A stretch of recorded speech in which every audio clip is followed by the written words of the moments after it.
Hello, everyone, and welcome back to the Challenge 41 of our RHAP podcast for the reunion. I am Brian Cohen. With me, as always, my co-host, Ali Lasher. Ali, how are you? It's been 20 episodes or something, and I don't remember what that video is. So I was almost going to sing our theme song, but that's not what the intro video is. I think it's just a ding. I think that's kind of all it is. It's the outro that's more of a little tune. It's the recap. Okay. No, it's the recap of the reunion. It's Challenge 41, one for the ages, a two-part reunion for no one. Not much to cover in 2 hours. 2 hours, 3 hours. This was 3 hours of who could say? Who knows of what? Yeah, this was a fantastic season of the challenge. Hopefully there's another one. Seems like there will be. I do think one aspect that can be changed, and I kind of think this is a way for all reality shows for the most part. I guess maybe not the Bravo ones. The reunion, I've always felt challenge reunions for the most part. I would say 99% of the content we get out of a challenge reunion are nothing burger. Like I find there are very few memorable moments ever from reunion. And I question why we even have them. I think especially nowadays with all the podcasts, people going on all these different shows, even when there's things to talk about, they're like, no, we're not going to talk about that. Go find it elsewhere if you want to learn about it on podcasts, basically. So, what are we doing here? If you want to have specific after shows on the night of an episode to talk about things, do that. Do we need reunions anymore? Is my opening question. I think every season before this season, I would agree with you. I think maybe not. What's hard about this season is I feel like there were things that despite being chronically online, despite being in the Reddit, despite being in the podcast space and actually listening to some of these podcasts since the season ended, I still had follow-up questions that I hope were addressed, right? We were looking for clarity with Sydney and Turbo. I was looking for some follow-up on Nani and Anissa with the whole Will Casey situation, right? Like there were things, the real story with Ashley and Anissa, like I actually think there was a lot to discuss. And they queued up, they went to those moments, and then all they did was rehash what was shown on the show. And I kind of blame the edit because I feel like in a lot of these examples, they were talking about things. For example, Sydney on her podcast with Bananas, I did the Lord's work and listened to that. And she said, and Banana said, like, you explained a lot about it at the reunion.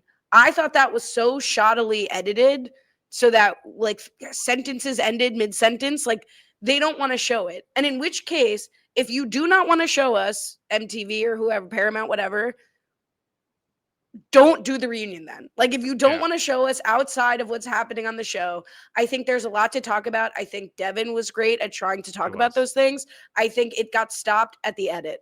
Then don't do it. Yeah.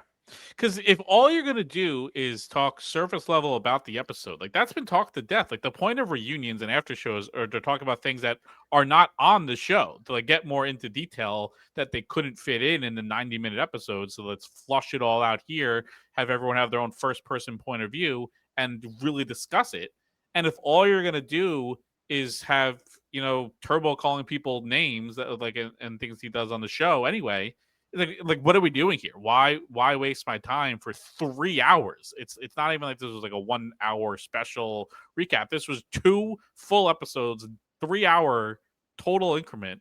Just like add like a blank they should have shown episode if you want to like there's things on the cutting room floor. I don't know. There's like so many other ways to do this than just to really do very fluff level stuff and the hangnail stuff. Like that was probably the most interesting part of the whole thing, I would say. And that was just again, like just like a pure nothing burger that like I doubt anything comes out of this.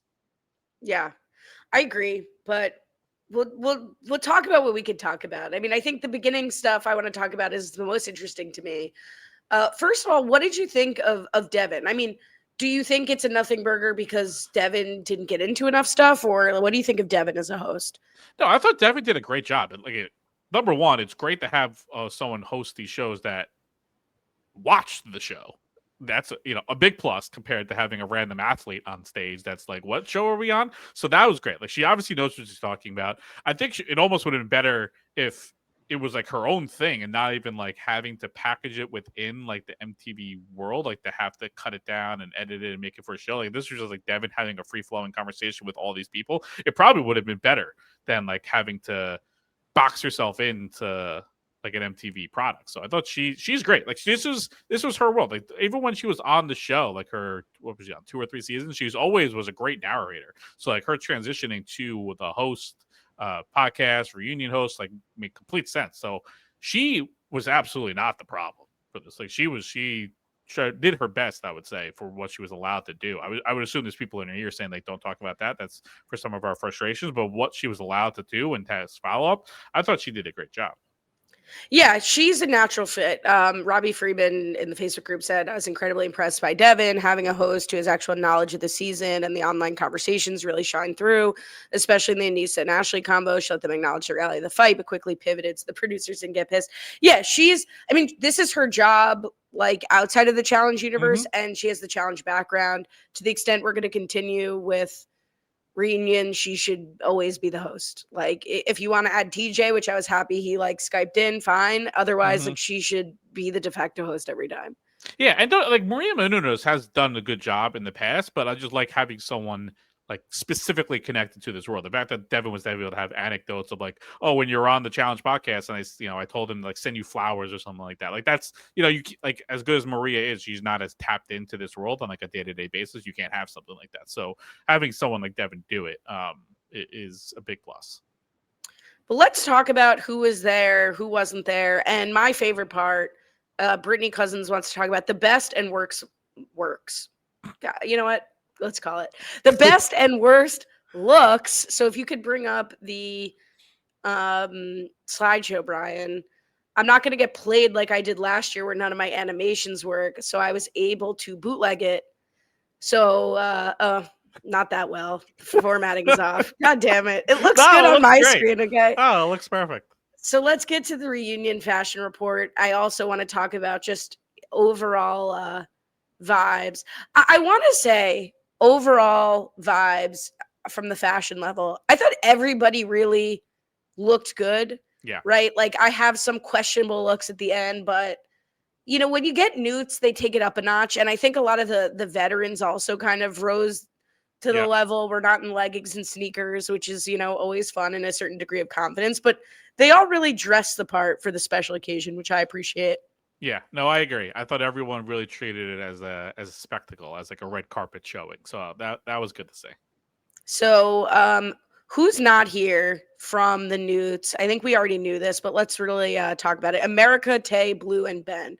I will say, I think I don't know. What do you think about them not addressing the America of it at all? Like I was, I guess, worried. If I were her, I would have been worried that if I don't go, then Bananas gets a narrative out and Leo gets a narrative out that I'm not there to defend myself in. They didn't touch on that at all. Yeah, I'm not surprised because, as we mentioned, they only really wanted to talk about things on the show, like that happened on the show.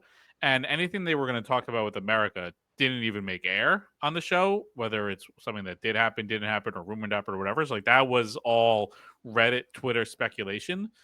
So based off what they gave us for this 3 hours, it's not a surprise at all that the America stuff didn't get brought up. And she was a fun character, but she wasn't someone like a major power player on the season. That there was a lot of things like we needed America's input on like why X, Y, and Z happened, that it would have come up naturally. So I would have been stunned, honestly, if there was a whole like, well, why isn't America here segment? Yeah, and I don't even know if they would have talked about why she wasn't here, but they might have just talked about that. Like, it almost reminds me of the Jay and Olivia hookup from Battle for New Winner of the Season or whatever it was. Like, if Jay could have avoided being outed for having cheated on his girlfriend by just not showing up to the reunion, he probably would have not shown up. Yeah. When I looked at the list of who I had to reconcile, like who's not here against a list of contestants, I completely forgot about Tay. Do you think this means like, I do think Tay had some nice moments, particularly with CT and some good, elimination moments, but I think Tay is gone forever. Probably. I feel like we talk about this every reunion, but I would love a challenge stat of like in your rookie season, if you're not there for the reunion, like what are your chances of being brought back? I would assume it's pretty low. I honestly would. I wish they just all were invited. Like the whole premise of this season was like the rookie class. Like have them all there. I mean, you got like almost all the way there. There's only 4 more. It's not like you invited like just the finalists or just like 4 or 5 of them. Like you have so many there. Just throw out the invites to everyone at that point and just have them all there to celebrate, like as they talk about, one of the better rookie classes the show's ever had. So I kind of just wish they all got the invite. We think America turned it down. We don't know about Blue and Tay. We heard Ben was told not to come, so we don't know about the other 2, but I would assume they probably were also not invited. I would guess, but I wish they all just were genuine. I think they all should have just been there, or at least invited. I agree 100%. It did feel like, oh wow, a lot of people are at this reunion. So that's why I like looked at the list. Izzy being there when she, obviously she had more storylines both between the Olivia versus the Newt stuff and with Rogan. But Rogan wasn't there. Yeah, like But Rogan. That's what I was gonna say. Yeah, Rogan wasn't there. So like, what a bizarre thing to really. And they didn't really talk much about the stress between the veterans and the Newts with Izzy. They really talked to her mostly about Rogan, who wasn't there. So right. good on Izzy. I mean, she to me is a lock to come back by virtue of her being here when she didn't really need to be here. Yeah, just have them all there. How much more could it possibly cost? I know they're trying to cut costs over there, but like it's 3 more seats, it's 3 more flights. I don't know. It seemed like Ben would have paid his own way, honestly. So just let him do that. Who knows? Let's talk about the vets again. Another extremely high quality screen grab. Hard to find. Like I kind of thought it's we're recording this well after both episodes have aired, so I kind of thought somebody else would have done this work for me, but like not a lot of people caring about the fashions or who was at this reunion. Rogan, Naya, and Cara Maria not there. Honestly, like I don't know if Naya has like resigned from the challenge. I don't know if she didn't want to come or if she wasn't asked to come, but like between the stuff with her and Gabe, I mean, she would have been another one there to kind of talk about the issues with Gabe and the whole knee injury of it all. Like maybe they didn't want to address that screw up, but I was kind of surprised. Yeah, surprised again, like the fact that so many people were there. Surprise. I mean, they made such a big deal, I feel like, of Cara coming back. And then like she had to leave because of like a very serious personal stuff. It's not like she had like she just had to leave because of a serious personal thing. So again, I don't know if she declined or if she's making more enemies with MTV production with some of her social media stuff, where they don't really want to have her there, but they have other people there who are certainly have more controversial stuff than Cara. So I don't know like what the line of the sand would be. It's just weird. I mean, Cara again, like is like for a long stretch was like the face of the franchise. She makes her big return and she's not even at the reunion. Like it's just bizarre. Definitely. All right, let's get to my best dressed. And let me know if you disagree. Here's why I think Devin is the best dressed, the host. Because, and Rourke and I always talk about this when, friend of the pod, Rourke, and I always talk about this when people choose looks that make no sense to sit down in for seated appearances, like on Bravo reunions or here. Here, Devin has this gorgeous green dress on, and then bam, seated boot reveal. Love it. Like this was all time a 10 out of 10. Great hosting, great look, no notes. Looks great. Is Derek in the running for best look, or just Derek is just an accessory in this photo? Like Derek is there. Derek is just there. Devin looked there. Devin looked, excuse me, phenomenal. Even like the green, I feel like matches. I would need to almost like look at the color of the logo again for like the season, but I think there's a green in the logo, so I think it kind of like fits. Matches our logo. Yeah, it does. Maybe that's what I'm thinking about. So thank you for thank you for being a supporter of RHAP, Devin. But it looks great. This is my top contenders for best dress. Here's why. I think Adrian's my number one. She's wearing a leather floor length gown. She looks phenomenal. The glam is right. She's glowing. Similarly glowing. I don't care much for Derek C's look, but he kept catching my eye in a way that's like, I'm not suggesting he's had any work done, but in the way that your best work is like or best haircut or something. It's Mm-hmm. like something looks different about you in an amazing way, but I have no idea what it is. I thought Derek was, I don't know if he just shaved or new haircut or good facial, whatever. He looks incredible. So he's making the list for taking my breath away, having nothing to do with his outfit. And I see Nani on the stage too. Nani on this picture too. I thought she looked great. She was giving as if like it was like a revenge dress. She wanted to like be like, "Oh, look what you're missing." But then we get to the conversation, her and Will are still just like actively hooking up. So I don't know what the revenge dress is geared toward, but that's where I thought she was going with that. Yeah, Nani looked the best she's looked in probably challenge history. Like she looks incredible, whatever she's doing. I want it. Like she looks amazing. And yeah, I think she says like I'm the best I've been in a long time. Like I think if anything, it might be a revenge look for just like I'm out of a relationship I needed to be out of. Look at me glow. Right. Sure. And I don't know why I like this ridiculous disco mirror ball broken shards look from Ashley, but I did. And Justin also giving menswear risks. I liked the light blue cut of his suit. It looked good. Good for Justin. Let's talk about best accessories. So Olivia, Scarf, to me, yeah. We'll talk. Well, let's start with Jeremiah, aka Jeremy. The scorpion earrings with the scarf, I loved. Good accessorizing from Jeremy. Yeah, I wish I should be. Maybe I could become a scarf guy. I think scarves are a fun look. I should really. I feel like I've dabbled in the past of like having a scarf in my day, and I'm like I wore it like once or twice in the winter, and it's just like it's a lot to like always have, and you lose it. It gets your neck all hot. I don't know, but they look cool. I should be a scarf guy. All right, I look forward to seeing that on the premiere of Challenge 42, Challenge RHAP up.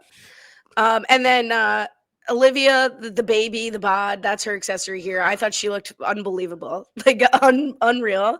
Yeah. And Cedric, I love this little crop jacket on him. He's got a lot of style. Like I thought he was, he was bringing something. Again, like all the newts were really leveling up the game. And then here's my questionable list. I don't know if you have any questionable.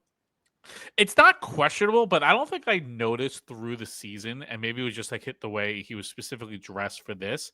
But how much Leo looks like Trevor Noah. Like when he was on stage, I was like, "Whoa!" It's like doppelganger. It was like uncanny how similar they look. Oh, he's turned around completely in the questionable nude image. But like, I was like, "Oh my god, is that Trevor Noah? Why is he here?" And then I realized it was Leo. Like I think it was just like the suit because it just looked very similar to something that Trevor Noah would wear. I don't know. They fit. All right, so that's my fashion report.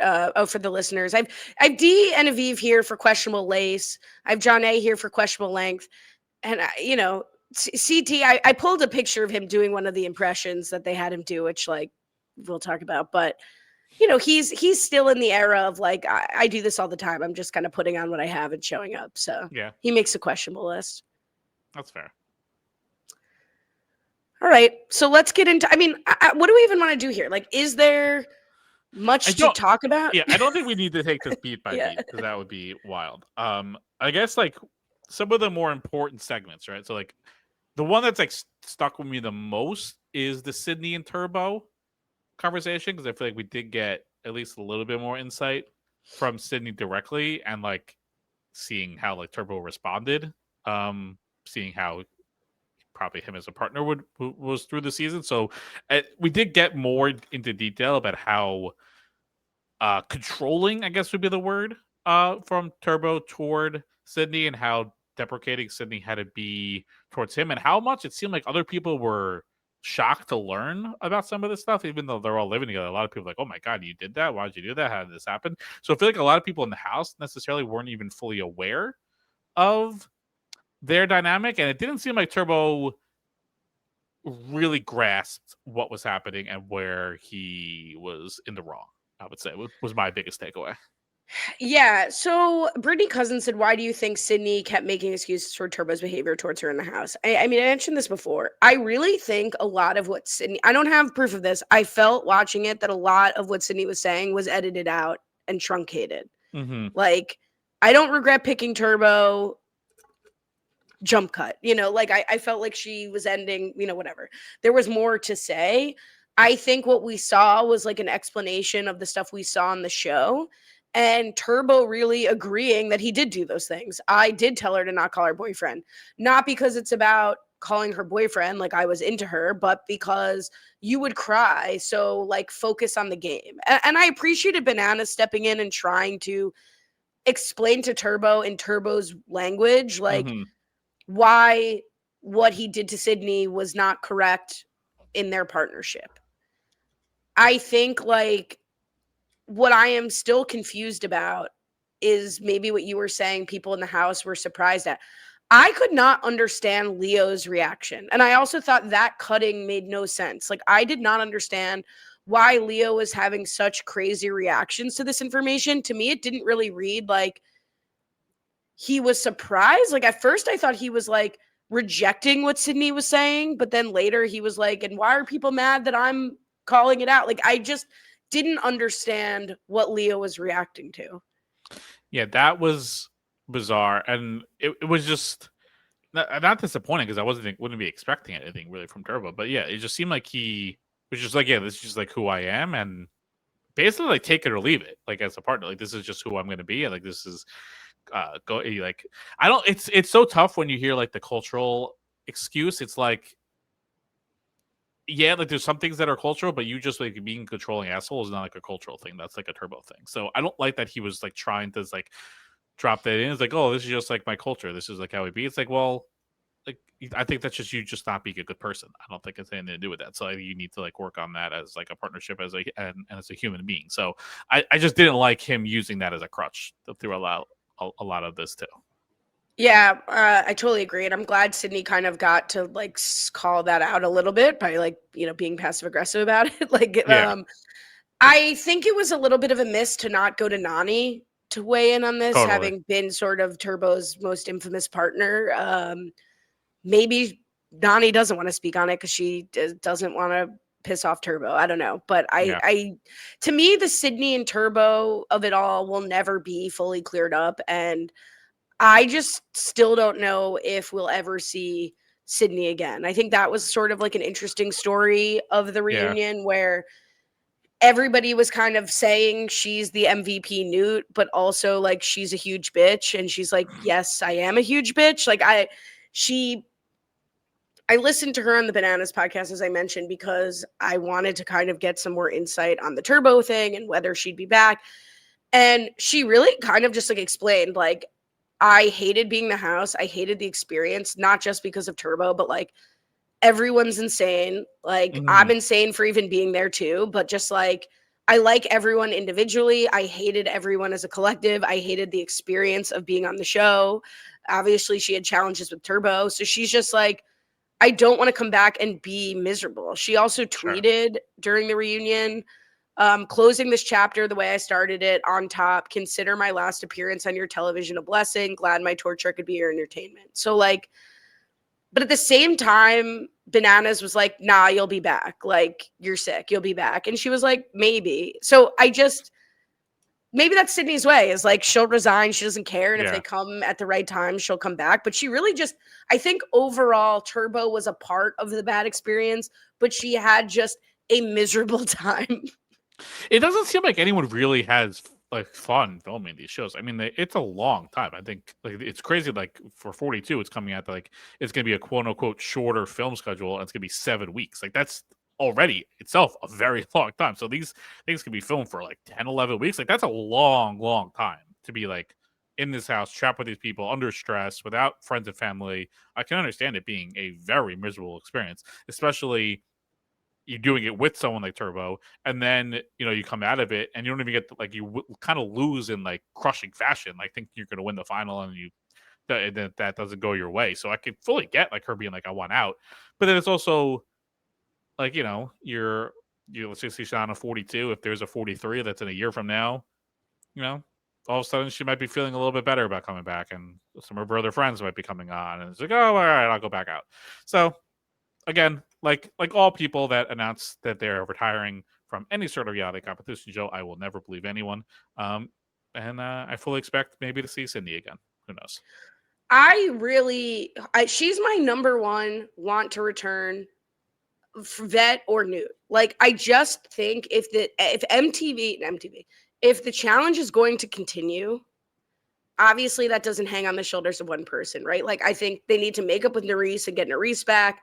They need to figure out a way to get Sydney back. Like, these are competitors, drama starters, social game players. Like, they're required for the future of the show. And I think Mm-hmm. Sydney is at that level. She's probably one of like 3 new people I would say that about.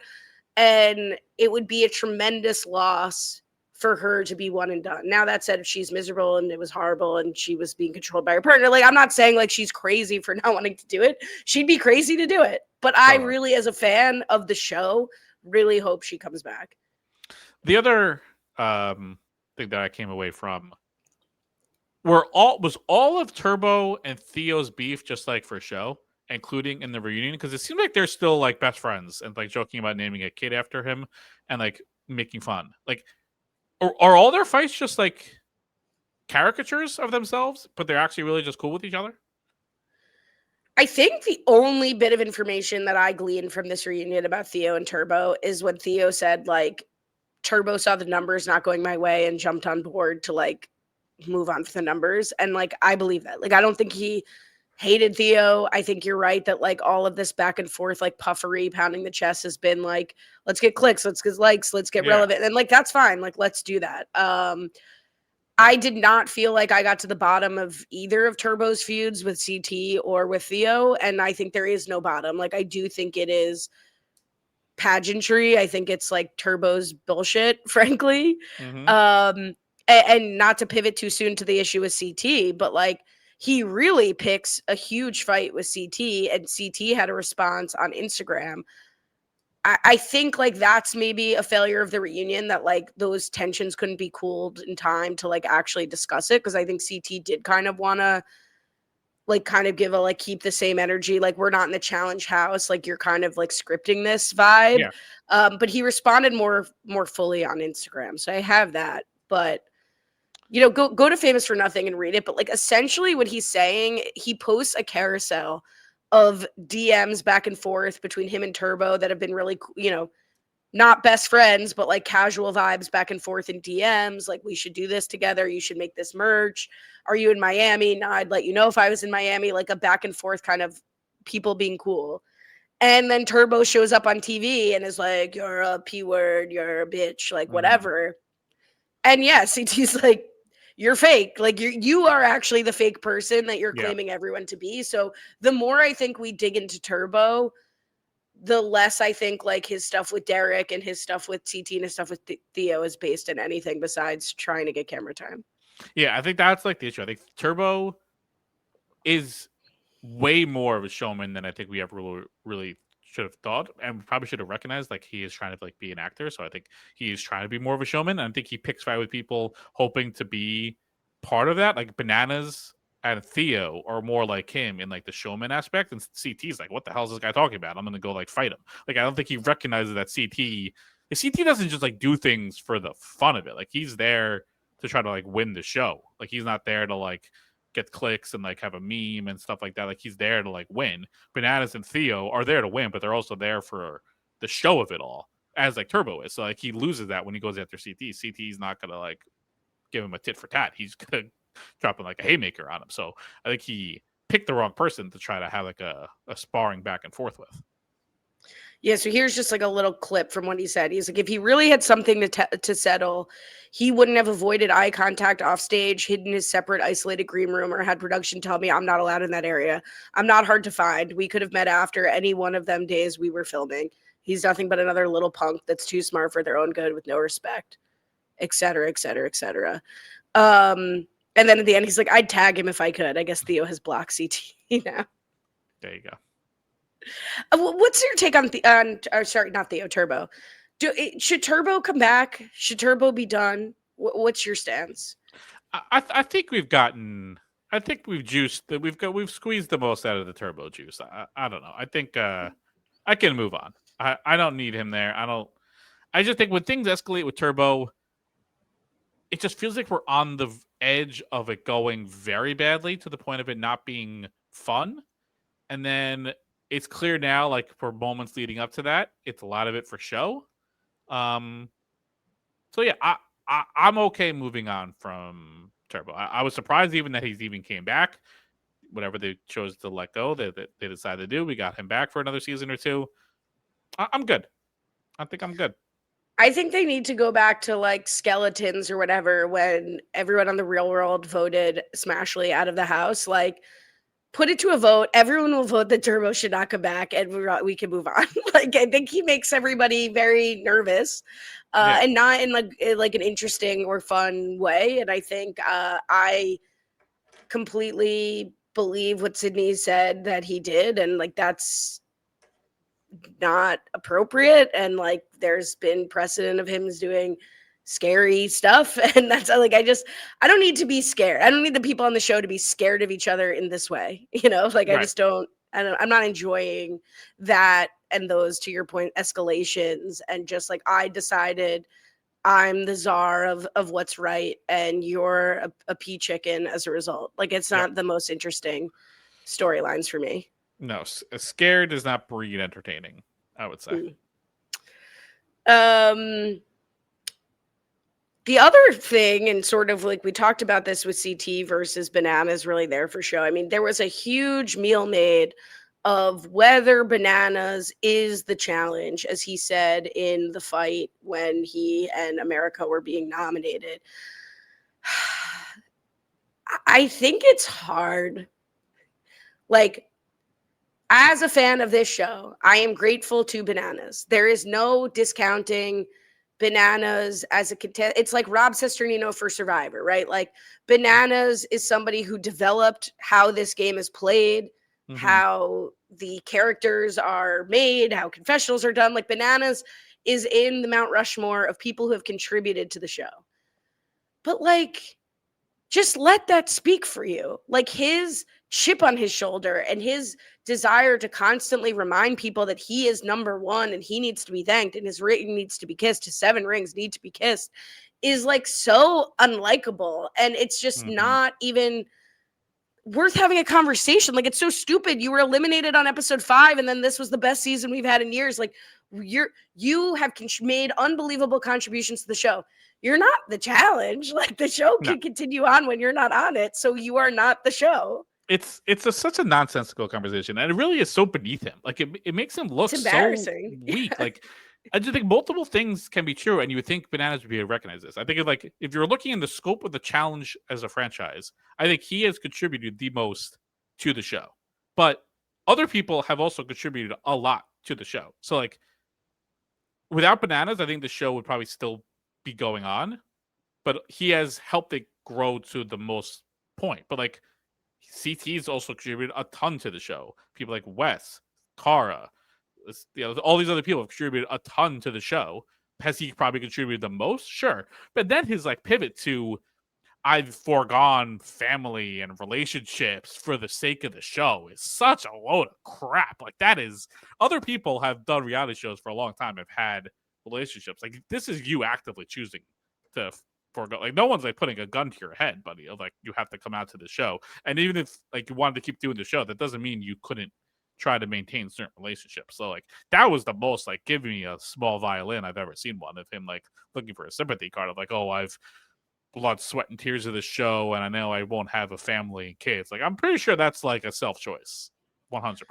Yeah, it was like embarrassing, especially because like CT's up there with a kid with, a serious relationship, multiple serious relationship. Like, you can continue to contribute to the show with a life, and not to say that those things are required for a life, or I wouldn't have a life. So I'm not, don't at me. But like, yeah, I mean, it's also like a big gap in Bananas' contributions to the show are displaying his real vulnerable life and self on the show.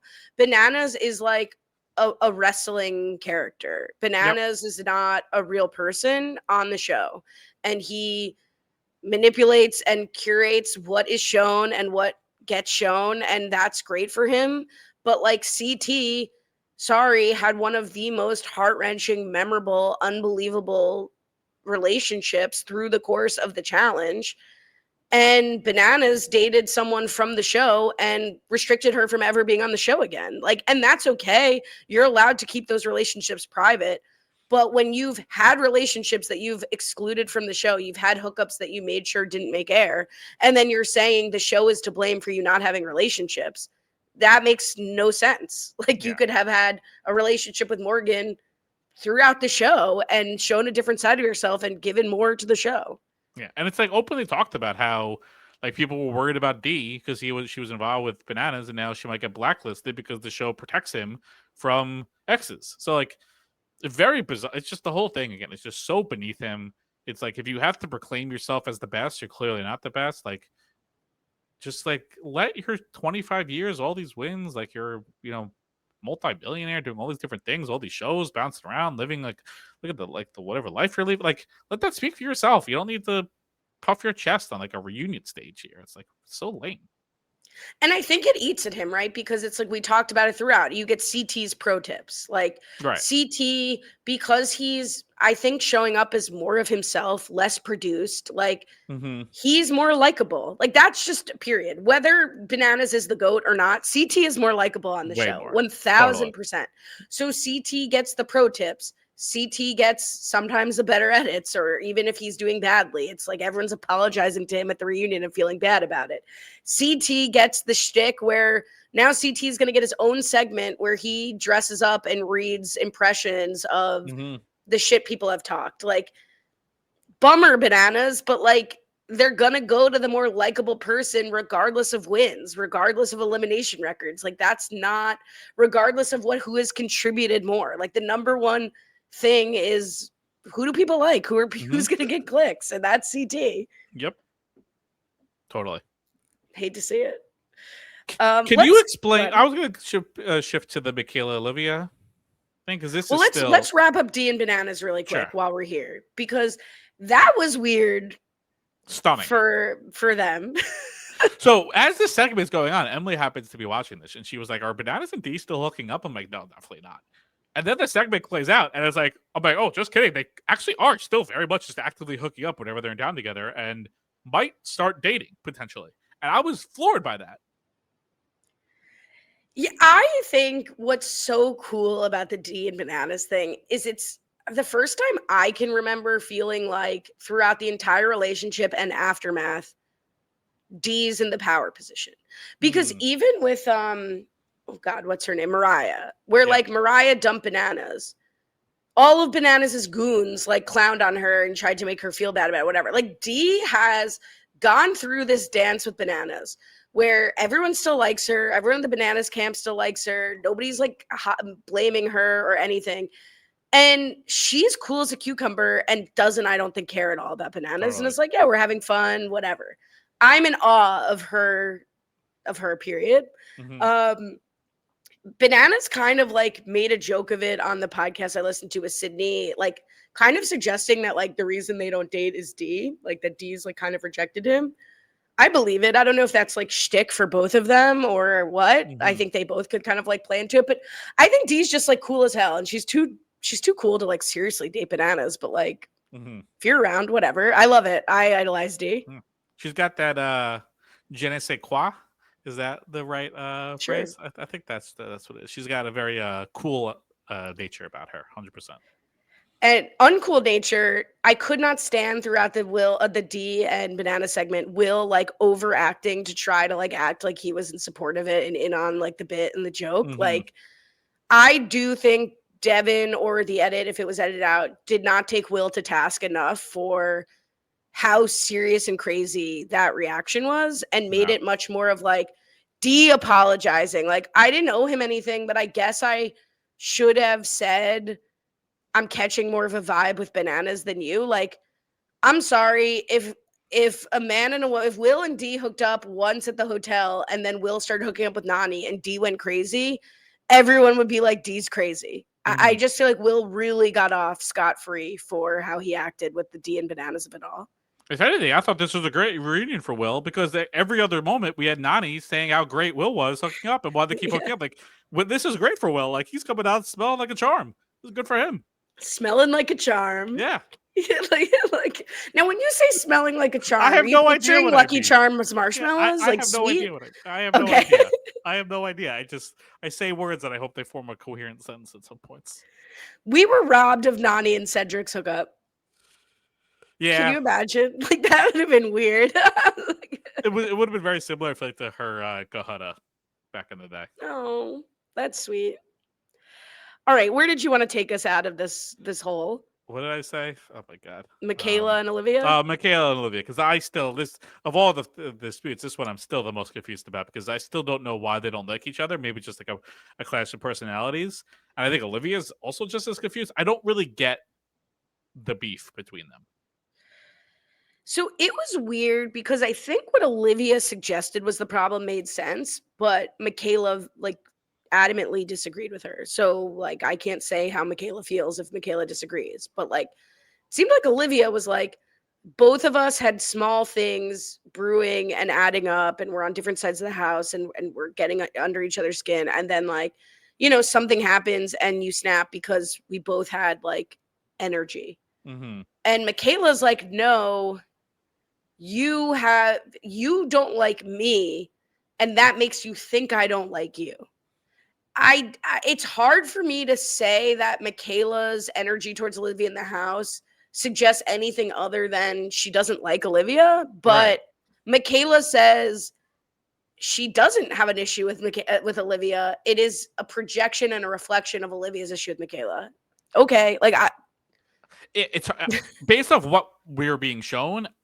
I side with Olivia's interpretation of it, but it's hard to not give Michaela grace for her feelings of her own dispute. So like that must be how she's feeling, but it does seem like it's a projection of like the way Olivia framed it. It's just very bizarre because Michaela dropped like a hard line, which is great. A great line of like you need you need a hater to make yourself seem relevant, which is like a fun line in itself, but it's a bizarre line to give to the winner of the show because that like makes no sense. So like, it was weird. I just don't know where like the projection is going. I don't know. Like maybe it's her. Maybe she more doesn't like Theo, and like it's just cascading onto Olivia, and she's feeling a certain type of way about that. I don't know, but like no one like they haven't like done anything like to each other in particular.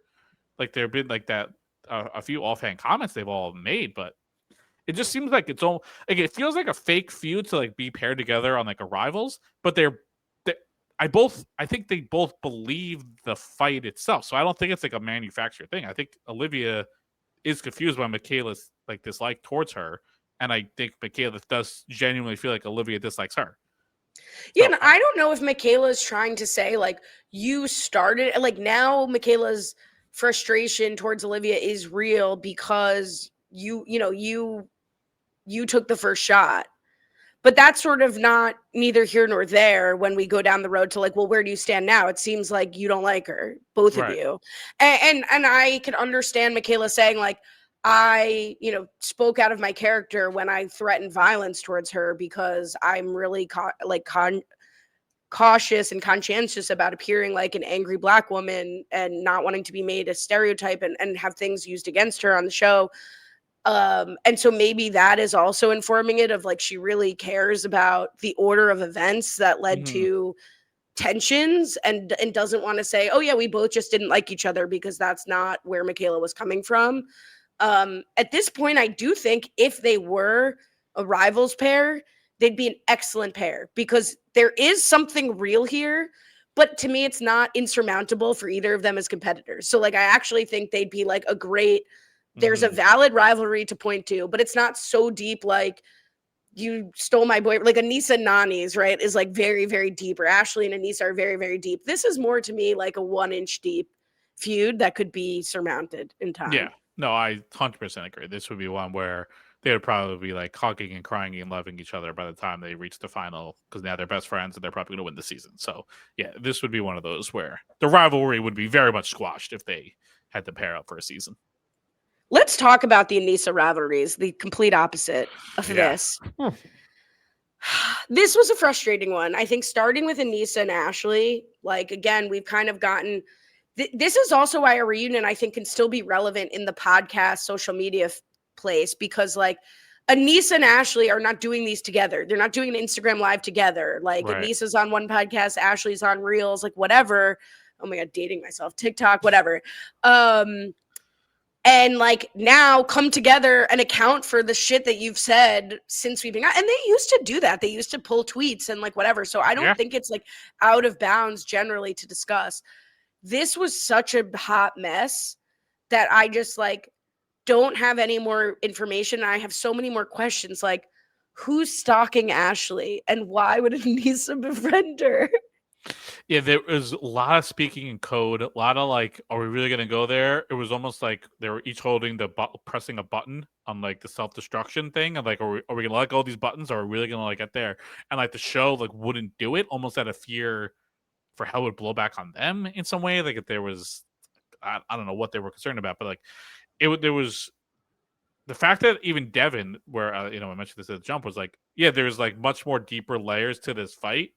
If you want to go find out what those It's are, all like out there. it's all out there. Like go do the research. And I'm sitting there being like, isn't this the research? This is my research. I'm watching the research. Like tell me the research, and they just won't dive into what the details were. That was super frustrating. For this dispute, and then even like the Nani portion of it all too was again like they were starting to get into the details, and they would just keep cutting it off right when they would get beyond what the show aired, and they wouldn't allow them to really flush it out. Yeah, and it was very weird with the Nani of it all, because Nani was like trying to bring it up, and she tried to bring it up earlier, and Bananas really was like greasing it up. Like they, first of all, gassing it up. They never talked about Will and Anissa's hookup that No, Nani has and that's talked where I about. thought they were going, where they were like, "Who did you call? Who did you call?" I thought it was gonna be like you tried to like hooked up or tried to hook up, or I don't know if they did, but like, with Will. And then when it cut the swerve to Casey, I was like, what are we talking about? What's going on right now? Yeah, there were two big things swirling around after the show about about Anissa. One is that she called Casey and tattled on Nani, like hooking. Hey, by the way, Nani hooked up with someone on the show. And also that Anissa herself hooked up with Will. Will refutes that. Like, I don't know if the show didn't want to get into like, did we or did we not hook up? And then what were the conditions around that? Whatever. Anissa seemed to be saying, like, we're not getting into that. And it's like, sorry, Anissa, you are so on the cusp of getting clipped from the show. Like, maybe production doesn't feel that way, but the fans feel that way. The number one thing of discussion in our Facebook group from this reunion is people agreeing with Justin that Anissa needs to be put to retirement. So, like, you need to be talking about these things. Like, you need to set the record straight with Ashley. You need to own the shit that you're stirring up outside of the show with Nani. Like, you need to sing for your supper here. I like think Anissa saying, like, I'm not going to talk about this. Sorry, you don't have the clout that Bananas has, or you shouldn't, based on what you bring to the show. The one part that like was getting me like really uncomfortable was the real like body shaming for Anissa. Like I know like people talk like I certainly make jokes about how Anissa's never going to win the show and things like that, but the fact that it was such like a huge portion of this reunion about how like what level of shape she's in and things like that. And it's one thing for Ashley to be making comments about like being partnered with her and like her frustrations there, but like they really took it to like an extreme level. And like when you see this final, honestly, 90% of the people on that stage cannot win that final. Like they just can't do it. Like you have to be like a certain level to win that final, like a Jeremy and Olivia. So to say that Anissa can't win the show, like yeah, I would say that's the case for most people that they put on these seasons, is they cannot win the show. But to like really degrade her like that was like it was making me very uncomfortable. Like honestly, watching it. Yeah, and we talked about it during the season. And I think like Ashley thinks her point is, I'm saying the same things about myself. So it's fine because I'm saying neither of us can. I can't either. We both were in the worst shape we were in. You're not coming and saying, I can't win the show. Like I should look better too. Like, but it just, you can say things about yourself all you want. When you turn the mirror around and say them about somebody else, they become unacceptable. Like just because you're also saying it about yourself, and now Anissa's on her back foot, having to say, well, I lost this amount of weight. And it's just like, I was actually really surprised, given how it seemed like their fight was really about something else, how much time they spent litigating that portion of the fight. Right. That it did. And to that point, I'm stunned. I guess I'm not stunned because it's Ashley. I think any other person who found themselves in that fight on the show would have shown back up at the reunion and said, it's not my business whether you think your confidence is not my business, whether you're going to win the show or not is not my business. I was projecting my own insecurity that we were getting our asses kicked as vets, and I'm sorry. Smashley shows up and doubles down on some Yeah. bullshit fight that was so irrelevant. Even watching the clip back, like, we were all dumber for having sat through that again. It's like, who cares that she's trying to say to Jake, pick me as your partner, I'll give you my winnings when we win. She's like, you can never win, you're out of shape, idiot. Like, oh my god, like, Yeah. it's so crazy. It was crazy. And like, yeah, and she's like, oh, this is what I tell my friends, like to be delusional. It's like, that's such a joke. Like, as Anissa points out, A, you're not friends, and B, if you speak that way to your friends, like, why would generally anyone be friends with you? Like, that you're like like a horrific friend. If you're like, I understand there's like a friend being realistic with someone, but you also don't have to be a complete asshole about it. So yeah, I don't know. Again, like, I wish they really were fighting about more what the fight was about for the full context, but then it was even more uncomfortable to hear what them talking about the surface level fight. So the whole thing was a mess. Going into more of the sort of body piece of it is Sydney gets asked a question, what vet do you want to see, want to send to the retirement home, and pushes that to Justin, who says Anissa. And then I think I got, to your point, I felt like this was my most uncomfortable moment when he's like, your body's catching up to you and we can see it. Like, I know what he means. He's trying to perpetuate the, like, the vets are old, like the attitude that him and Leo had the whole episode. Just like not the way to say it. And to pile on, I mean, I don't know if, assuming this was shown in the order it happened, right? Like, I don't know that you needed to say this after that fight with Ashley. But again, it was the most talked about thing in the Facebook group. Vina Lee says, I would love to hear your honest thoughts about Anissa.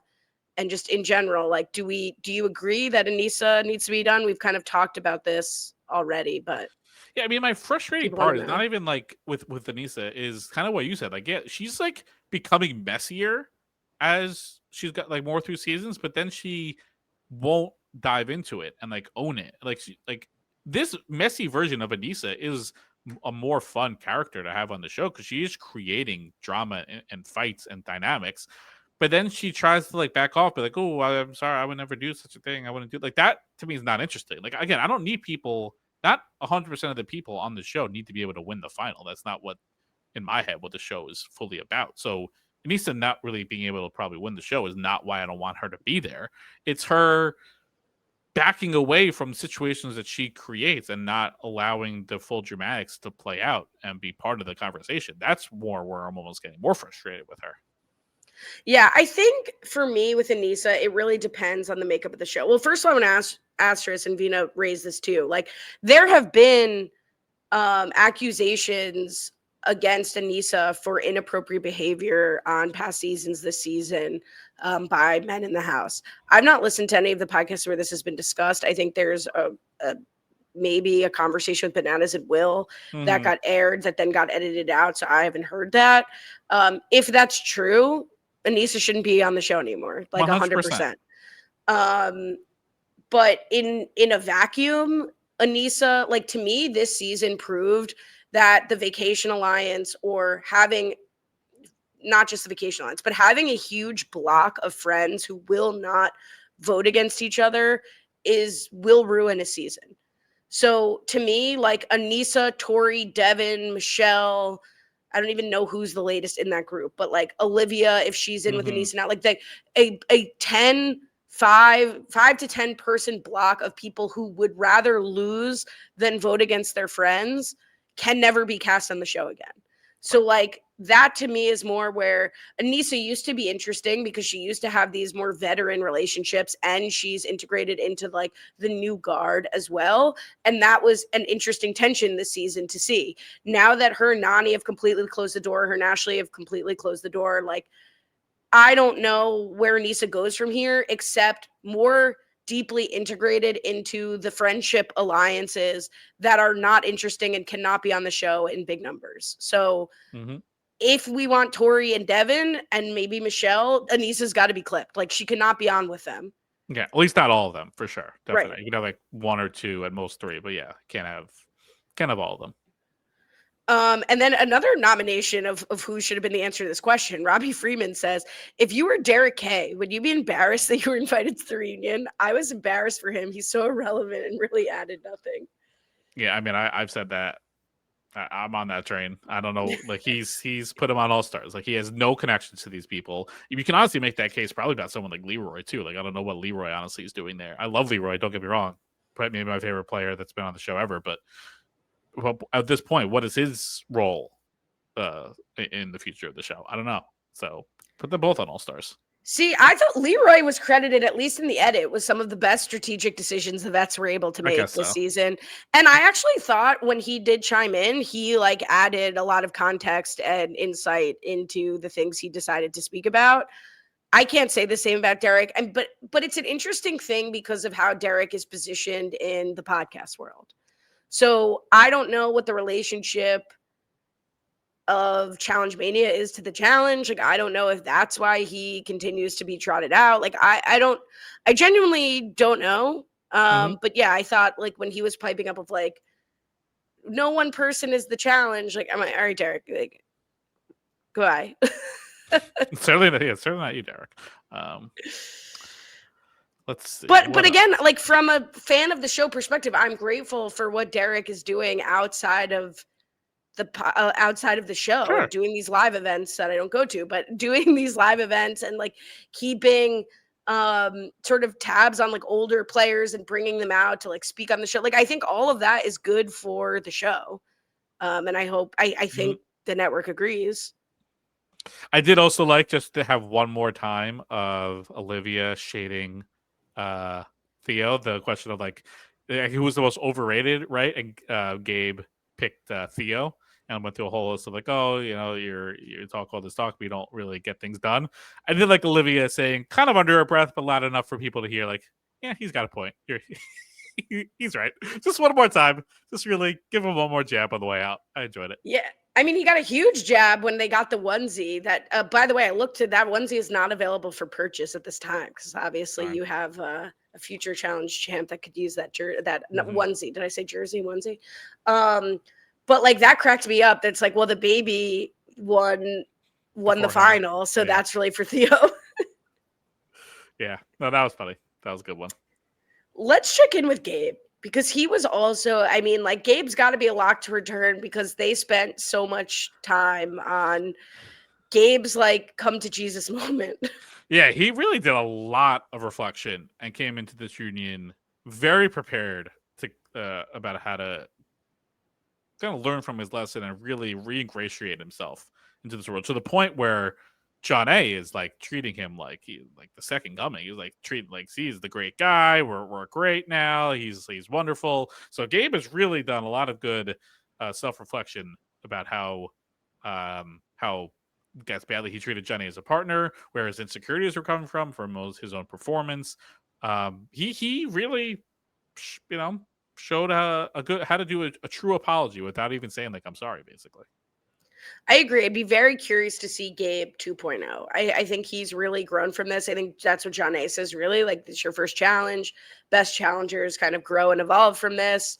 And I think he, like, owned the stuff with Theo, too, about staking the claim. Like, it was 25% me and, 75% like I got God. And, yeah, I thought he really did a masterclass in how to kind of own your shit on the show.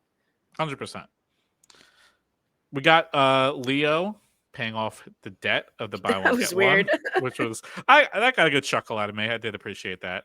That felt like, again, like the fact that someone watches the show and is involved in the show. That Devin was like, "This is the one thing I wanted to ask you the whole time." That felt like a fan being like, "This is such a weird moment from the early part in the season. I need to know like what the real details were behind that." So that was like one of the I love that moment from Devin and from Leo.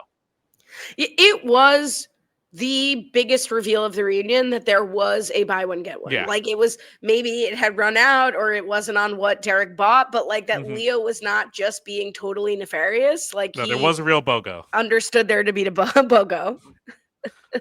I know you mentioned. So you like TJ zooming in to give the congratulations to Olivia and Jeremy?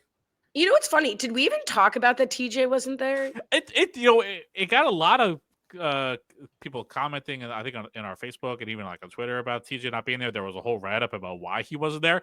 I didn't even notice it, honestly, that he wasn't there. It didn't like register to me that TJ wasn't there. Like, give them the ceremonial big check and like a hug. Like, that did not. I did not clock that even in this. Yeah. It's funny that that was such a moment and we didn't talk about it, and I almost didn't even bring it up now because it's like not that interesting to me.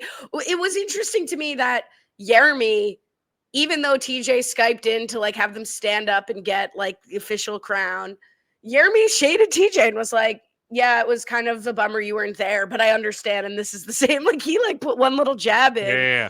to TJ. But yeah, I like that we just like check in with TJ. It wasn't too long. It wasn't drawn No. out. I know like him and CT have had this drama where like he owed CT an apology for like I guess alleging that he cheated or Yeah. whatever.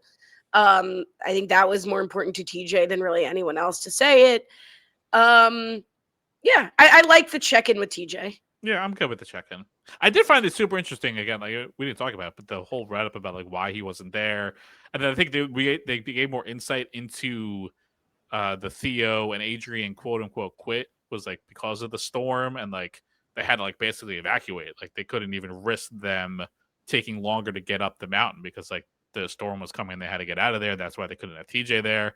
Um, the dramatics of like the helicopter needing to take Turbo out of there, so they didn't really have another helicopter. It seemed like a big scramble in the production room of what was going on, to close out this season.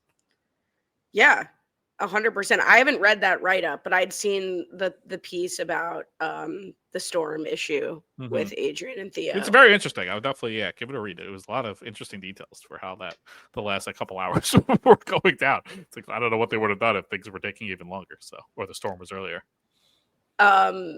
It's interesting when the finals impacted by something. It reminds me of like the Johnny and MJ All Stars, right? Like there was like the Darrell with the plane, right? To take off the plane. Janelle? Is that her? Yeah, I think so.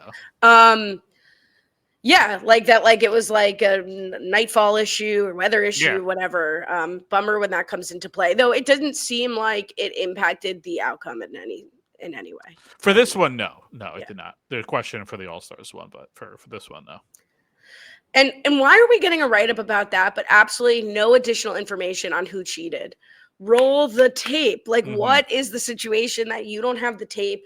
The fact that Johnny's reporting she had to go eat double onions and double peppers because like some production assistant went out and was like, "Oh, this onion might be yours." What a tremendous flop. Death to the eating challenge. Like, if you're not verifying this, you don't have enough cameras to roll the footage. Never again. You know what's such a split between like I think our world and like the Facebook community, not our Facebook community, like the general quote unquote Facebook community, is I love that there was no eating portion in the final. That there's no vomiting portion like that. I don't think we even mentioned that during it, but there was no eating portion. It was wonderful. And then I see TikToks about people talking about the final and things like that in the comments. So I bring back the food. This wasn't a real final. There was no vomiting. It's like what? I feel this way about a lot of things going on in the world. But but including this is like what reality do people live in that they're like, oh, I need to see the eating and the vomiting in the final? Like it's separate worlds that a lot of us live in. And this is another example. Period. I agree. Yeah, justice for the not eating challenge. And this was great. Justice for CT. We got that. Everyone basically on their knees groveling and begging for forgiveness from CT. But I think they all saw what shape he's in and ready to see him dominate next season. They're like, let's get on CT's good side. Let's make sure we apologize for the fakeness that was his absolutely not throwing it to knock out Lecca. I thought that was good. I liked CT still giving Lecca like her props for her performance and like the grace that she showed him through this. I think that really, if this plays a factor, it helped, I think, boost Lecca's chances of returning. Hopefully, we still love to see it. So I loved how that all segment played out. Yeah, I mean, I thought it was revealing to understand that CT made some jokes about possibly throwing the challenge to the vet women that got back to Lecca. So, like, at least there was like a source of the paranoia, right? Like, so that made a little more sense to me. And I liked Michaela taking ownership of just like, yeah, I kind of used that energy and generally everyone wanting him out of the house to like get up on out of here. Like, like, so I really liked how that was handled by all the contestants involved. Yeah, and I liked Leroy and Nany being like, it doesn't matter what shape you show up in CT, you can always still win. So because they lived it. I mean, that's basically what happened. Like one of the War of the Worlds, right? Like he showed up out of shape and he came by the final. He was smashing heads. So don't question CT.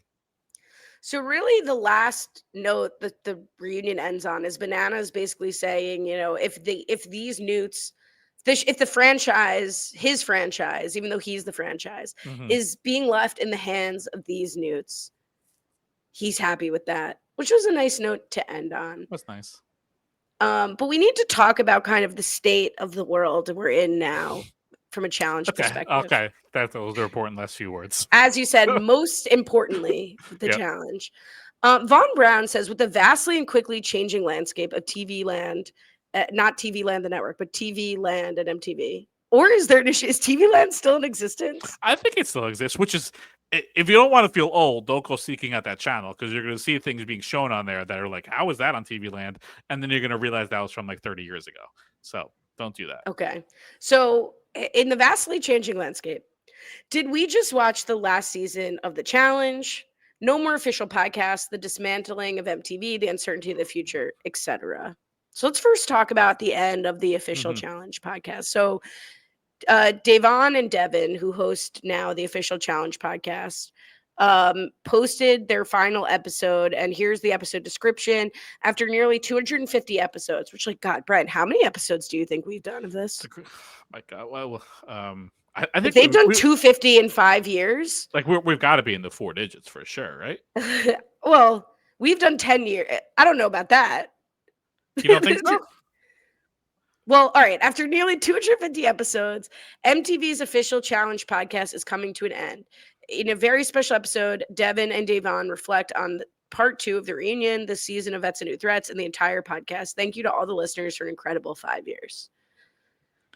Yeah, it's very odd because obviously one of the things people are talking about is like, oh, the budget cuts for the show and things like that, and maybe like they're trying to like cut back and doing all these different things.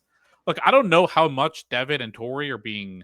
Was Devin and Davon doing it right now, or Devin and Tori? Who's doing Devin and Davon? I don't Devin know and how Devon. much. Yeah, I don't know how much they're being paid. But how much could it possibly cost to do the official challenge podcast? Like, it's not like there's like a set, and like I assume they're not bringing all these different guests and things like that. Like, it's very. I don't understand that one. If the future of the show is not really, if the future of the show is not in doubt, I don't know why they would cancel the official challenge podcast because I can't imagine it's that much of an upkeep to do. So that's been the biggest one for me beyond all the other things that's like raised my alarms. Like, why would they cancel this like side project to like a tag along thing for the show if they're still going to continue the show? Well, there are a lot of theories that this is like more about the dissolution of MTV, and this is an MTV property, and maybe Paramount is dropping this, like, period, across the board, whatever. So that could be it. Also, like, I don't know, like, we are, despite being podcasters, we have no knowledge about how much it costs to run a podcast. But I would get, how much do you think Devin and Davon require to do the podcast? I would guess it's kind of expensive to pay them. I have no concept. They're doing it for a lot more than we are. I'll tell you that for free. But you would think it brings in their cost of ad revenue, no? Does it? I don't know. I think I a don't lot know. of podcasts now are moving to like exclusive deals with Spotify, exclusive deals on I YouTube. guess Like, so. we're moving to video, right? They're not on video. They're not on YouTube. So, like, I don't know. Like, I wouldn't be surprised if it wasn't making enough to justify continuing it. Maybe I'm just trying to be like, I see a lot of people moving from their podcasts. Like, I mentioned this before, but like, I think I don't listen to these podcasts, but like, I know the Try Guys have dropped their podcasts. Good Mythical, Rhett and Link have dropped their podcast. Ear Biscuits. Like, I think a lot of podcasts have been going under lately. So I don't view this, especially, I view it more as like a transition from MTV to Paramount issue and probably a renegotiation of the contracts issue. Then it's an indication that the show is being canceled. Because, like, why announce this now? Right. If it's an issue that the show is going to be canceled. Like, the show, if the show is canceled, the podcast will not exist. Like, there, you don't need to have like an announcement that this is your final episode. Right. Yeah. No, that's fair. No, that's a good counter. I don't know. It's very interesting. I haven't believed all along that they would like the challenge would end just because it's so there's not many reality competition shows that are like ended. Like I feel like a lot of like the core ones that have started, they're still going. Like I mean, Race, Survivor, Big Brother, like all these other ones are still going. Like it's hard to even think of an example of a show like this that's had 10, even like 10 plus seasons, 15 plus seasons that like have ended.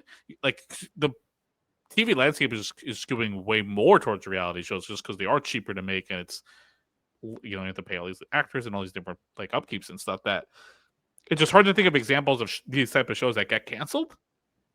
So I'd be surprised if this is one of them, but I don't know. And that's the hard part, right? Is like the cast budget for the challenge is far bigger than Survivor or Big Brother, like the requirements of the casting budget. Yeah. Um, so I think though, I'm optimistic about the possibility of the future for the challenge in that we're leaving the best season we've had in years. I don't know that it's from a ratings perspective, but from a Right. quality perspective, with a very junior cast that Mm-hmm. would probably agree to come, almost definitely agree to come back for far less money than it would cost to get Anissa, Tori, CT, Bananas, Devin, all of them. So the show has never been cheaper. Like this, to me, season 42 could be like the cheapest they've ever, paid anyone, in terms of how they could make up a Mm-hmm. cast without, maybe with like two of the vets, and everybody else could be from the season. And what's funny is if one of the things they do to like lower the cost is shorten the film schedule, that's great. That's going to make the show better. Like I know they did that on Survivor and people like hate that, but for the challenge, I feel like we've been clamoring for shorter film times for years. And if that's one of the things they do, they might just back into making the show better to only have it be filmed for 6 or 7 weeks instead of 10 or 11. So that could honestly be a benefit to the show's not just longevity but quality to have it be a shorter, more compact time schedule. I'm also going to stay optimistic that if it gets dropped by Paramount, that it could get picked up somewhere else. Like that this is a product that there's, juice to squeeze from. Maybe it's a streamer, like a different streamer. Maybe it's something like, I just feel like these people, like a lot of other streamers are trying to make shows that are similar, right? Right. Like, or use their universe of reality people that they have and do a dating show or a challenge show. And like, Yep. this is the people who people have known for years, from people from, I don't know how it would work contractually with like the Survivor, Big Brother, but like whatever, how all of those things work. But the format is proven, the contestants are proven and beloved. And I think I have to believe there is life after season 41. Of course, it would be the most challenged thing in the world for it to get canceled after the best season they've had in years. Right. I just hope that that's not the case. It would also, the fact that it goes to 41 and that's not even like ending on a clean number of 40. I don't know. Yeah, look, I don't know the ratings. I thought the entertainment factor, this was like the best season in a long time. I think what's going for it is the fact that they are pulling from these CBS shows, and these CBS shows are still going, turning out strong. Big Brother, Survivor, all these other ones. So there's still good crops to choose from. So look, it seems like 42 is happening. I don't know if there's been an official like renewal, but all the reports are it's in casting and filming is supposed to start in February. So it seems like 42 will happen. And then beyond that, I guess, who knows, but at least we'll hopefully get 42. Leave it at that. If the franchise, the hands of 42, then I'm happy with that. The one thing that was a little concerning was the last part of, not concerning, too strong of a word, but like the last part of the reunion was giving like the finale of Vanderpump Rules, where they're like flashback to all their like initial days, like they did the flashback of all the vets to their first seasons. Like it felt like here, we remember, and it was like all their first seasons. I know that's just a coincidence because it was just like the format of the show, but it did feel like, oh, are we like wrapping the book on all this? I don't know. Yeah, I mean, I think that if that was out of nowhere and wasn't like the general theme of the whole show, and like constantly the vets saying like, we're tired, we're old, you guys are made, no, totally. whatever. I mean, it's also like, and it's so hard with, if the challenge were to end on MTV, I think we would absolutely get a 1 hour goodbye to the challenge special. because we get specials for nothing. It's like, let's go see CT's house in Boston. Like, let's get a For special. 1 hour. It better be more than Right. an hour. We just did 3 hours on this stupid reunion. No, but you know what I'm saying? Like, Yeah, I would yeah. feel confident that it wouldn't get canceled with nothing. I don't know about the move to Paramount, but also like sort of nothing to get to use clips and have people do talking heads, like to say goodbye to like a 41 season franchise. But I also would just hope feel we like at least get that. yeah, but also it just feels like I know people are streaming more, but I just feel like a move to Paramount, it's like it moves there for 1 season and then it dies. Like that just seems like a one last gasp. Like again, I think just another call. But like do like Van Erp rules. Like it feels like they're doing that one last gasp, and then I feel like it's gonna die after the season. Like Interesting. I know, like it just feels more real when it's like on. Like I just think it's rare for a show to be on cable, and maybe I'm forgetting examples. Move strictly to streaming and then still thrive. I feel like shows that like the traders that are just on streaming, it's one thing, but like if it was like an MTV show and then it just moved to Peacock, that feels bad for its longevity in my head. Didn't that what happened to the Mindy Project? Did it thrive? It's not a perfect example because it's not a reality show, but yeah, it moved from Fox after 3 seasons to do 3 seasons on Hulu. No, and then that was a different landscape. That was but that's a good example. No, that's something. I mean, it's also like I think one of the biggest issues with the challenge viewership numbers is like it can't be watched. If you don't have cable, you can't watch the show. So I actually think the move to Paramount could improve access for people because people might be willing to get Paramount and they're not willing to get cable, or they might have Paramount and whatever. Like we get complaints all the time of people saying, why isn't this available on Paramount? Why, I either have to buy it on Apple or whatever, or Amazon, something per episode, which is like giving iTunes. It's insane. Or I have to have cable, which a lot of people don't have. So I'd feel better if it was on Netflix, but I'm hoping that this is a boom to P+. Hopefully. Yeah, look, hopefully I don't want this to go away. I feel like we're in a groove here. We're in a good season. We'll have to find another show. I don't know. Rob and Ali need a podcast. I don't know what would happen, but we would need to do Rob something. and Ali? Well, you're cutting yourself Did I just say Rob and Ali? Oh my God. Need another coffee. Look, let's say this. If we get a closing announcement, like we will do a special goodbye. We don't have to like act like this is the last pod. No. And I think 42 is happening. I'd be at this point, it seems like it's enough. The ball is rolling. That 42 seems to be happening. So should I put a date on the calendar for when we're coming back? Because let's say it films in February. 7 weeks. Let's say its filming starts. I'm gonna call out like February 9th. They fly out. 1, 2, 3, 4, 5, 6, 7. Let's say filming wraps beginning of April. I will say this is less impressive because you're doing like a lot more knowledgeable work than last time, where you just threw out the dates. I'm gonna say August 19th. When was the last time it started? It was like a June date, right? Like, what if you just say the same date? Okay, so August 19th, you said a Tuesday. So we're going to Tuesdays. No, that's a Wednesday. August 19th. Oh, I'm in 2025. No, we're gonna be 2026. All right. Mark your calendars. We'll be back August 19th. Episode 0 for Challenge 42. Okay, that's an important call out. You're saying it's episode 0. You think Paramount's going to do episode 0? Yeah, I think they will. Battle of the X's 3 be my call out. All right. Do I have to write that down? I didn't write it down. We're here. It's locked in. I think that's it. Okay. That's it. All right. Subscribe. I mean, subscribe. You might as well. Rob's website.com/challenge feed. Might as well. Incredible. There's no new episodes popping up for a while, but if you want to subscribe for when the new one comes up, for more fun, maybe we'll post some interactive things in the next 8 months on the Facebook group. Join that Challenge Facebook group. Why not? Follow me on Twitter. Why not? Cohen Brian _ Challenge wrap-ups on TikTok, and they can follow you. Don't follow me anywhere, but we'll both be talking a little pre-Survivor at some point on the general RHAP network, so look out for that. And look out for 3 Jews talking about traders at some point on the New Girl Old Guy feed. Looking for new names for that. And none of us have... 3 Jews talking traders doesn't roll off the tongue? Yeah. I don't think Alex, Chester, and Akiva. I've not watched The Traders. I've never watched a full season because my own issues with the format. Mhm. So it's really like new girl, new guy, and new guy, nothing old. I don't know. So we will Mhm. check that out in January. What is that like? NG and NG and there's a lot of that. We have some time to work on it. WIP.